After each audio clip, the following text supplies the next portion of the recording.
Hello and welcome to my channel. Today I'm going to tell you about my exhaust upgrade.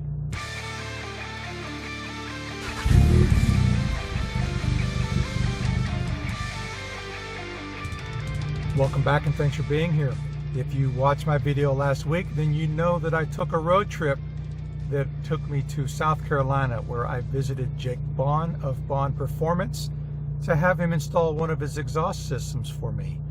It's not something that I ever thought I would do. If you've been following my website for a long time, an exhaust upgrade was at the very bottom of my list of wants.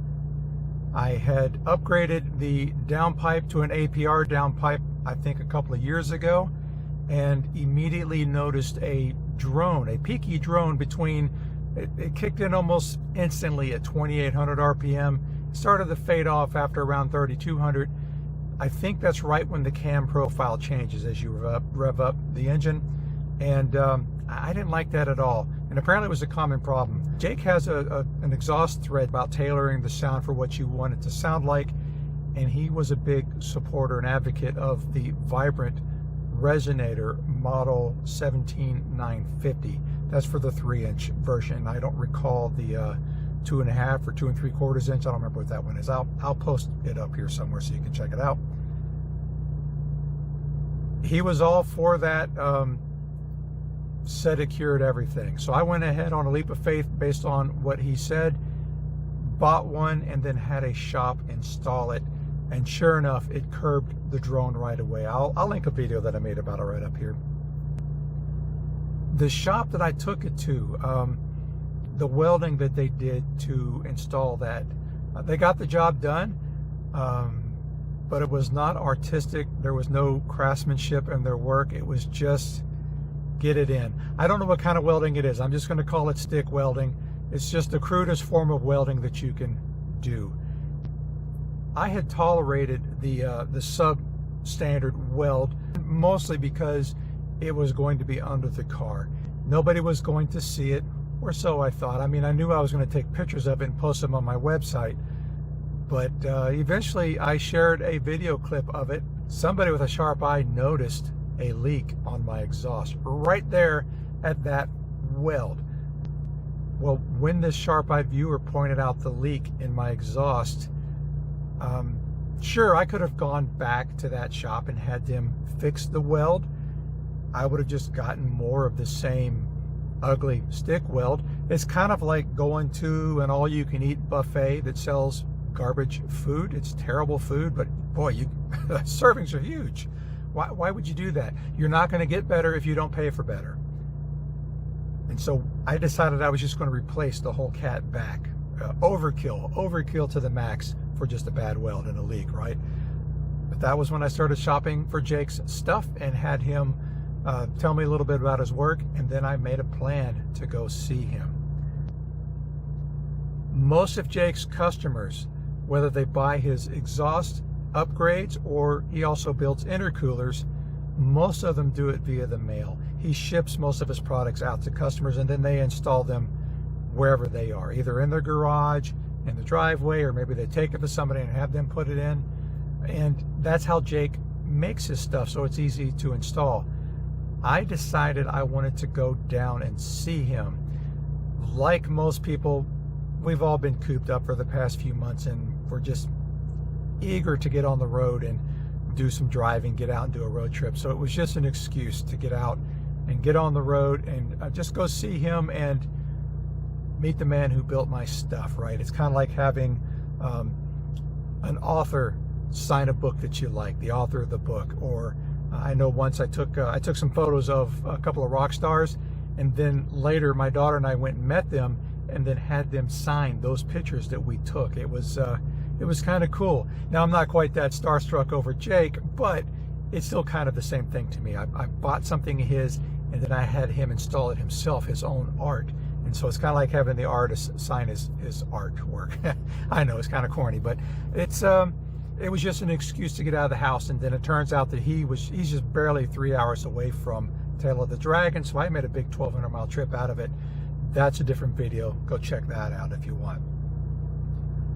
The exhaust that he built, it is art. It is You get what you pay for. I think a lot of people look at his price list, and I'm not going to talk about pricing here.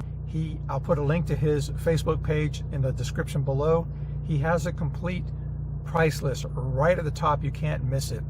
So go check out his price list on the website, see for yourself. Anyway, the pricing can be a little scary because, you look at these kits that you can buy online and you might see them for under $1,000, and then you provide the labor, of course, and I'm sure they're fine. This kit, the thing that really racks up, besides the fact that it is just exquisitely crafted and built, is the stuff that he has in it. The Vibrant 17950 resonator is not terribly expensive, and I'd imagine the Borla XS Pro muffler that he uses is not terribly expensive, but they're both stainless steel, and then his pipes. He doesn't use just any old stainless steel. He uses 304L stainless. It has absolutely no ferrous material in it. It will never rust, ever, and not even a little. And then from the axle back, he uses food grade stainless steel, so it's beautiful. It'll always polish up nice and neat. And then he uses TIG welding with argon back purging to just make these fantastic welds. And I really don't know much about welding, so if I said that a little weird, that's why. I don't really know exactly what all that means. I mean, I understand metal, but I don't understand welding. So I think I said it right, argon back purged. But that apparently adds to the craft. Again, total overkill to fix a leaky weld. I don't think I'll ever have a problem. This system will outlast the car unless I get rear-ended. Again, you get what you pay for. So yes, it's expensive, but it is a phenomenal purchase.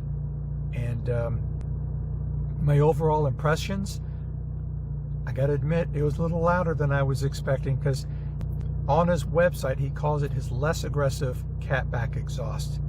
In an email to me, he described it as his most adult exhaust system, and I suspect it is. But it was still louder than I wanted. I was kind of surprised. And it's not awful, just louder than I wanted it to be a little more adult. But then I took it on a test drive. He had me drive down some bumpy roads to make sure there wasn't anything misaligned, and then I took it on some wide open throttle type of blast on backcountry roads. And I was surprised. The car's faster. I am a perpetual skeptic when it comes to upgrades, and I had no expectation that the car would feel faster with this exhaust. In fact, I even was asking myself if it was a placebo effect, because more noise equals more speed, right? Or even more realistic is I had towed my trailer down because I needed to bring back my stock system. And so I had been towing a 600-pound trailer all the way down, and then when you let that trailer off, whether you've done this with your Volkswagen or with your truck, you know what I mean. When you drive with a trailer for a little while and then you uncouple it and drive without it, you suddenly feel free and fast and speedy. So was it that? So I was thinking about that. Again, I'm a skeptic, but I couldn't deny what my eyes were seeing, and that was a more frequent flickering and lighting of my traction control light at places where it never happens. Usually when I get that light flickering, it's because it's down around, say, 2,500 to 3,500 RPM, and usually by the time I get the speed up a little bit, it goes away because now I have traction. But on these test drives, I was getting that traction control light at higher speeds that I don't normally get them. So it wasn't just me, the butt dyno saying that I had more power. The traction control was indicating to me that I had more power. So that was a pleasant surprise. So that slight, however slight increase it was, whatever it takes for me to notice an increase in power, however much that is, that was welcome. I would tolerate the extra sound because of that. Jake told me the true test would be when I'm towing a trailer, and I drove that in the mountains, and yes, the drone was there. It was way worse. Almost enough for me to say, yes, the exhaust ruined my towing experience. But this car, I mean, any Prius would say this car is not supposed to tow anyway. without the trailer, and certainly down here where I live, where it's flat, there's no drone. It sounds fine. I've been telling you a lot about the exhaust and the effects.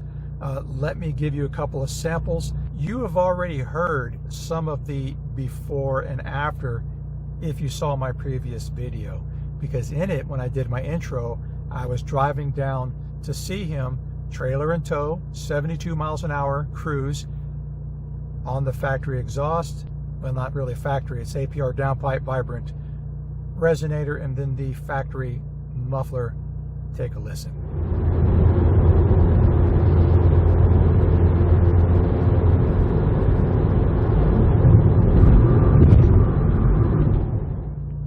Then, after the work was done, I talked to the camera again, and again, 72 mile an hour cruise, same trailer in tow, maybe just a hair heavier, with Jake's exhaust. Take a listen to this.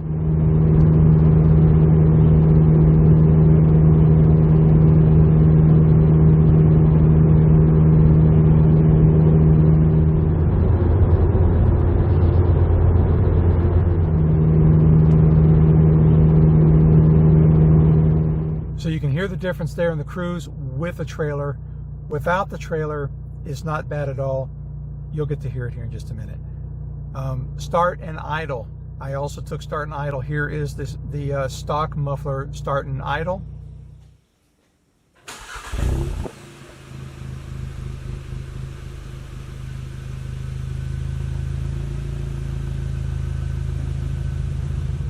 And then just moments after his exhaust was installed, his exhaust start and idle.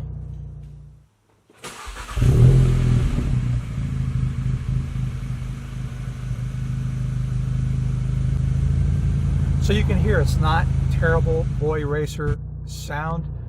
It's just a little more than I wanted, but because I get the additional power, I certainly will tolerate it. So let me give you a couple of sound files through open throttle acceleration.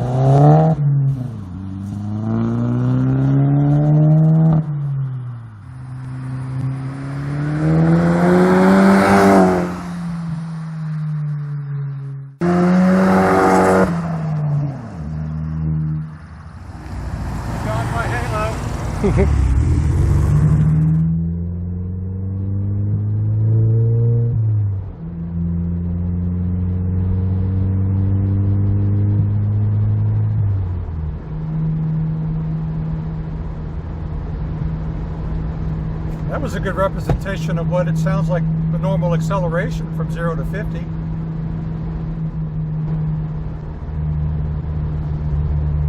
Now, depending on what traffic looks like in the presence of police officers, I'm thinking I'm going to do about a 25 or 30 mile an hour sprint to about 75 or 80.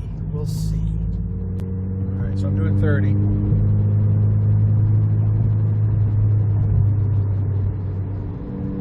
Good, the sun is down.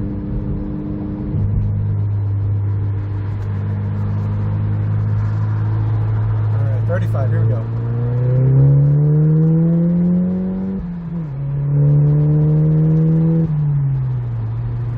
It's 75, fourth gear. I'm going to put it in sixth.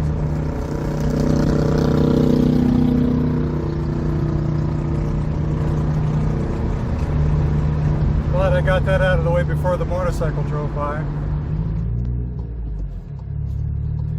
This next sprint I will do with the windows completely down. You can hear the exhaust noise inside this little tunnel here. Alright, here we go, 20 miles an hour.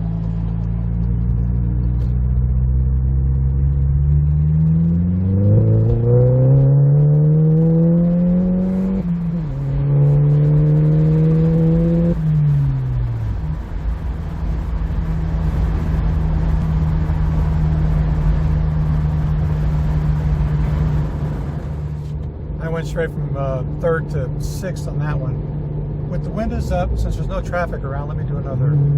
So this is 65, third gear.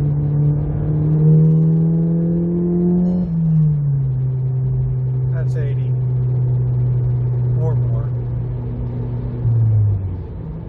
that's an idea of what it sounds like inside the car.